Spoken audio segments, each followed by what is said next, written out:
నమస్కారం మిత్రులారా.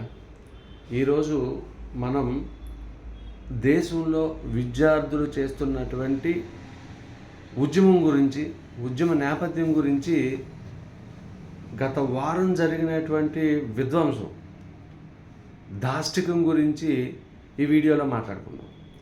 వాస్తవికంగా ఈ సమస్య ఎప్పుడు లేచింది అంటే 2026 నీట్ పరీక్షా ఫలితాలు, నీట్ పరీక్ష పేపరు లీకేజ్ అవ్వడం దగ్గర నుండి ఈ మంటలు అనేవి లెగడం జరిగింది. సుమారు 26 లక్షల మంది ఆ నీట్ పరీక్షకి రాయడానికి సిద్ధపడ్డారు, రాశారు. పేపర్ లీకేజీ కారణంగా ఆ రాసినటువంటి పరీక్షల్ని రద్దు చేసి మళ్ళీ నిర్వహించడం అనేది జరిగింది. సో ఇక్కడ పేపర్ లీకేజీ ప్రధానాంశం, రెండు ఆ నీట్ పరీక్షని రద్దు చేయడం. ఈ పరిణామంలో పేపర్ లీకేజీ అనేది ఒక క్రైమ్ కింద వెళ్ళింది. ఈ పేపర్ పరీక్ష రద్దు చేయడం అనేది అంతవరకు కష్టపడి పరీక్షను రాసినటువంటి విద్యార్థులకు చాలా తట్టుకోలేని బాధను అనుభవించడం జరిగింది. ఈ వృత్తాంతంలో 26 మంది విద్యార్థులు ప్రాణాలు కోల్పోయినట్టుగా మనకి తెలుస్తుంది. అయితే మరి నైతికత, అంత దేశవ్యాప్తంగా జరగాల్సినటువంటి పరీక్షా పేపర్ లీకేజీ, తర్వాత జరిగినటువంటి అంశాల నేపథ్యంలో నైతికత అనే దగ్గర ఈరోజు కేంద్ర విద్యాశాఖ మంత్రిగా ఉన్నటువంటి ధర్మేంద్ర ప్రధాన్ గారిని ఆయనే సొంతంగా రాజీనామా చేస్తే నైతిక విలువలు అనేవి నిలబడి ఉండేవి దేశంలో.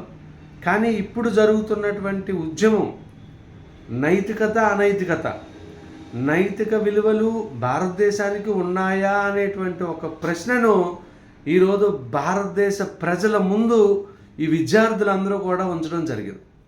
సరే, ఈ విషయం గురించి మనం వేరొక వీడియోలో మాట్లాడుకుందాం. ఆ పేపర్ లీకేజ్ తర్వాత విద్యార్థులందరూ కూడా అసంఘటిత వర్గం, దీన్ని ఎవరు ఏకం చేయడం ఎవరి వల్ల కాదు. అయినప్పటికీ విద్యార్థులు కొంతమంది స్వచ్ఛందంగా నాయకత్వం తీసుకోవడం, ఆ నాయకత్వంతోనే సుప్రీంకోర్టు గౌరవ ప్రధాన న్యాయమూర్తి వ్యాఖ్యల నేపథ్యంలో పుట్టుకొచ్చినటువంటి కాక్రోచ్ జనతా పార్టీ దాన్ని లీడ్ చేయడం, వాళ్ళు ప్రధానంగా ఈ ఎవరైతే ధర్మేంద్ర ప్రధాన్ విద్యాశాఖ మంత్రి ఉన్నాడో ఆయన రాజీనామాకి పట్టుపడడం, అక్కడి నుండి వాళ్ళు జంతర్ మంతర్ని వేదికగా చేసుకొని వాళ్ళ తాలూకా టెంట్ నడపడం, నిరసన తెలియజేయడం. వాంగ్ జుంగ్ సుకీ ఆయన ఆమరణ నిరాహార దీక్షకు కూర్చోవడం, ఇంతవరకు ఎటువంటి ఇది లేదు ఇక్కడ. వాళ్ళు చాలా శాంతియుత వాతావరణంలో, ప్రశాంతమైన వాతావరణంలో ఆ వాంగ్ జుంగ్ సుచి అనేటువంటి ఆయన లడఖ్కి చెందినటువంటి సామాజిక వేత్త, సైంటిస్ట్, ఆయనకి చాలా బిరుదులు ఉన్నాయి. ఆయన చేసినటువంటి సేవలు కూడా అద్భుతమైన సేవలు ఆ లడఖ్ పరిసర ప్రాంతాలకు చేశాడు. విద్యా వ్యవస్థలో కొంత మార్పులు తీసుకొని వచ్చి నూతన విద్యా విధానం ఎలా ఉండాలి అనేటువంటి దగ్గర సూచించి సక్సెస్ అయ్యాడు. అటువంటి వ్యక్తే వాస్తవానికైతే మన భారతదేశానికి విద్యాశాఖ మంత్రి అవ్వాల్సినటువంటి వాంగ్ జుంగ్ సుకీ ఆ అర్హతలు ఉన్నటువంటి వ్యక్తి.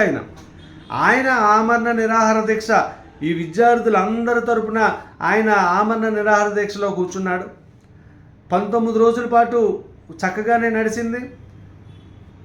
20వ రోజు అంటే 19వ రోజు రాత్రి ఢిల్లీ పోలీసులు అర్ధరాత్రి విద్యార్థుల వేషాల్లో మఫ్తీలో వెళ్ళి విద్యార్థుల్లా కలిసిపోయి రాత్రి ఆ వాంగ్ జుంగ్ సుకీని తీసుకొని లేచి అక్కడ ఆ ఆమరణ నిరాహార దీక్షను భగ్నం చేయడం జరిగింది. ఆయన్ని తీసుకొని వెళ్ళి ఆసుపత్రిలో వేయడం జరిగింది. ఈ సందర్భంలో విద్యార్థులు, అదేవిధంగా వాంగ్ జుంగ్ సుకీ కూడా పార్లమెంటుకు మన బాధను తెలియపరుచుకుందాం అని చెప్పి నిర్ణయం తీయడం, పార్లమెంటు ముట్టడికి వాళ్ళు పిలుపునివ్వడం, అదేవిధంగా పార్లమెంటు దగ్గరికి వెళ్తున్నాం. ఈ నేపథ్యం పర్టికులర్గా ఈ పర్టికులర్ పాయింట్లో 20 రోజుల పాటు సుదీర్ఘమైనటువంటి ఆమరణ నిరాహార దీక్ష నడుస్తుంది. అంతకుముందు చాలా డిమాండ్లు రావడం జరిగినాయి. వచ్చినప్పుడు ప్రభుత్వం ఎటువంటి చర్యలు వాళ్ళతో చేయడానికి కూడా ఎక్కడ ముందుకు రాలేదు.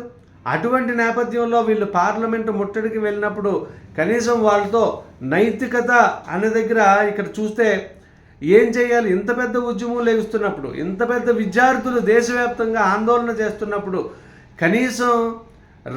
కనీసం ప్రభుత్వం తాలూకా బాధ్యత వాళ్ళతో చర్చలు జరపాలనేది. బట్ అటువంటిది ఏమీ లేకుండా ఉక్కుపాత వేసేద్దాం, నా దగ్గర అధికారం ఉంది కదా, ఎవడైతే నాకేంటి వచ్చినోడిని తొక్కేద్దాం అనేటువంటి రీతిలో అమానుషాలు చేశారు పోలీసులు. వాళ్ళకి బ్యాచ్ లేదు, వాళ్ళ పేరేటో తెలియదు, వాళ్ళ ఊరేటో తెలియదు, వాళ్ళు నిజమైన పోలీసులో తెలియదు, మఫ్తీలో పోలీసులు ఎవరెవరో వచ్చి ఆ రోజు వచ్చినటువంటి లక్షల మంది విద్యార్థులు శాంతియుతంగా జరుగుతున్నటువంటి ఆమరణ నిరాహార దీక్షను రెచ్చగొట్టింది ప్రభుత్వం. పార్లమెంటు ముట్టడికి వచ్చినప్పుడు వాళ్ళ తాలూకా నేపథ్యంలో చర్చలు జరపకుండా నిర్లక్ష్యం చేసింది ప్రభుత్వం.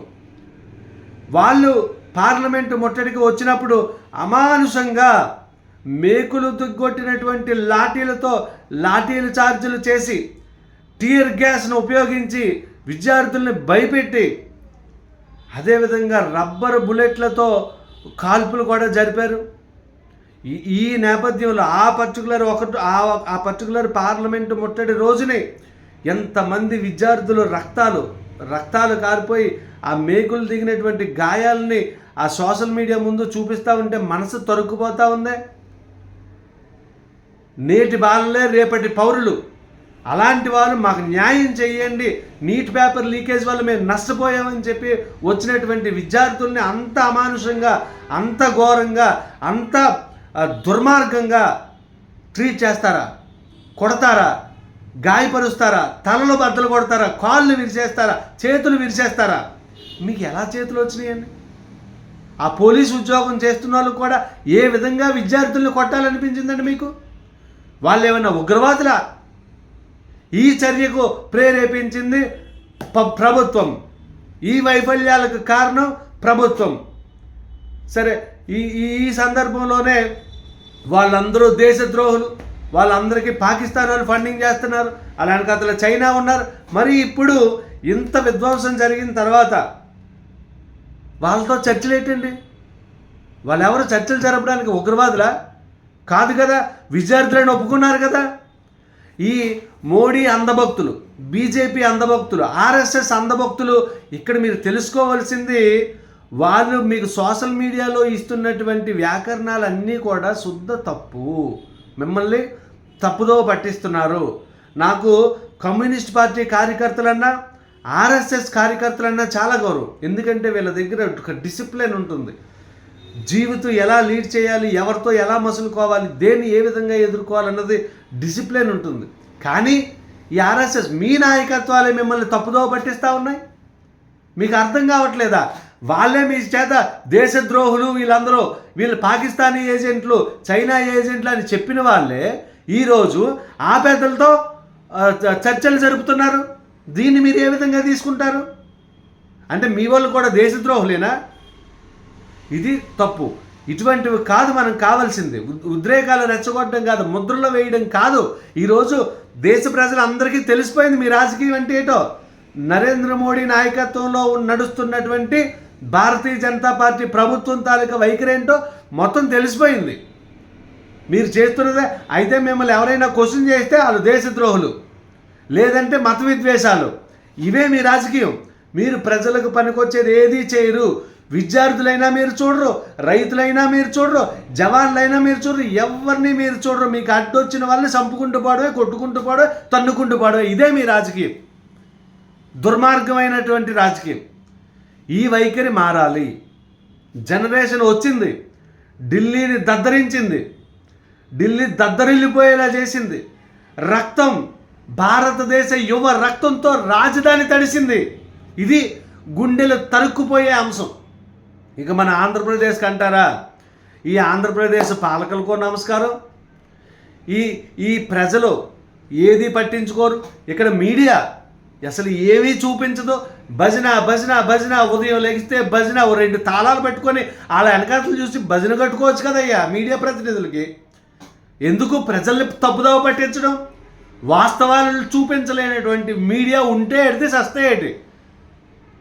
కానీ ఈరోజు సోషల్ మీడియా వచ్చింది, జాగ్రత్త పడండి. నిజాలు ప్రజలు తెలుసుకుంటున్నారు, ప్రశ్నిస్తూ ఉన్నారు. మీ మీడియా ఛానల్ ఎవరు చూడట్లేదా? పోయి చూసుకోండి. మీ ఎంతమంది చూస్తున్నారో చూసుకోండి. అసహ్యం వేసింది మీ పేపర్లు చూస్తుంటే, మీ టీవీలు చూస్తుంటే.